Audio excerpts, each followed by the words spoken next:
Jeg er fra GameGods.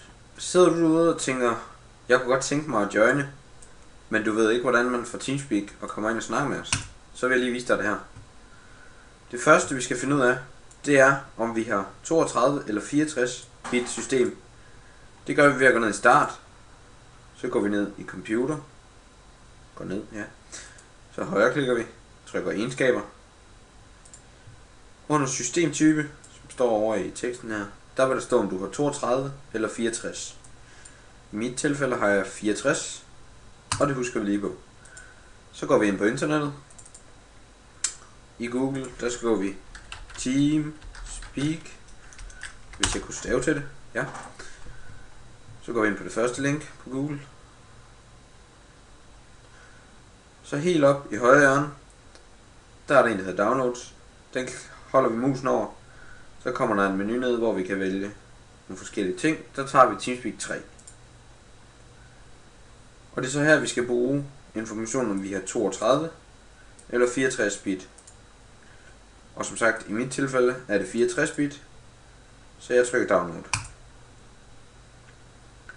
Klikker I agree, submit, no thanks.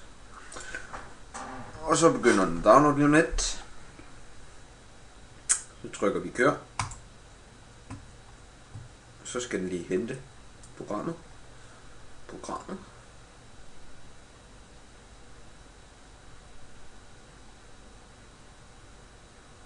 Og jeg vil selvfølgelig også vise jer hvordan man connecter til serveren. Så scanner den. Så kommer der en brugerkonti-boks op. Det er ikke alle der har den. Jeg klikker ja. Så begynder den at udpakke filer. Så kommer der en installationsguide op. Den starter med at klikke next på. I agree. Så er det, hvis du har flere brugere på din computer, så kan du vælge den her. Og hvis det kun er for dig, hvis du kun installerer det på din egen bruger på computeren, så klikker du på den her. Klikker vi next. Så kommer vi til, hvor du har lyst til at placere det. Hvis du har flere harddiske. Det har jeg i mit tilfælde. Så klikker vi next, når du har valgt en placering. Og så kommer der sådan en her op. Der vil være en folder, som bliver lavet, hvor hvis du for eksempel vil have plugins ind eller sådan noget, så er det der, de skal lægges ind. Og der skal du så vælge, om den skal ligge i dine egne brugerfiler, eller om den bare skal ligge ind i selve installationsbrugermappen. Og vi vælger den øverste. Så klikker vi install. Så installerer den. Så står der completed. Så skulle der gerne komme sådan et ikon ud på dit skrivebord.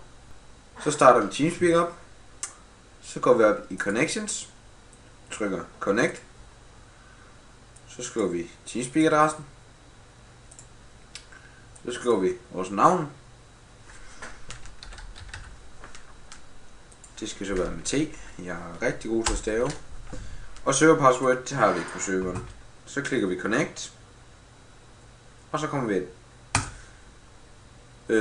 Teamspeak adressen, den vil være i description. Og det samme vil linket til download af Teamspeak. Jeg håber I kan bruge det til noget derude. Så I må have det godt. Hej hej.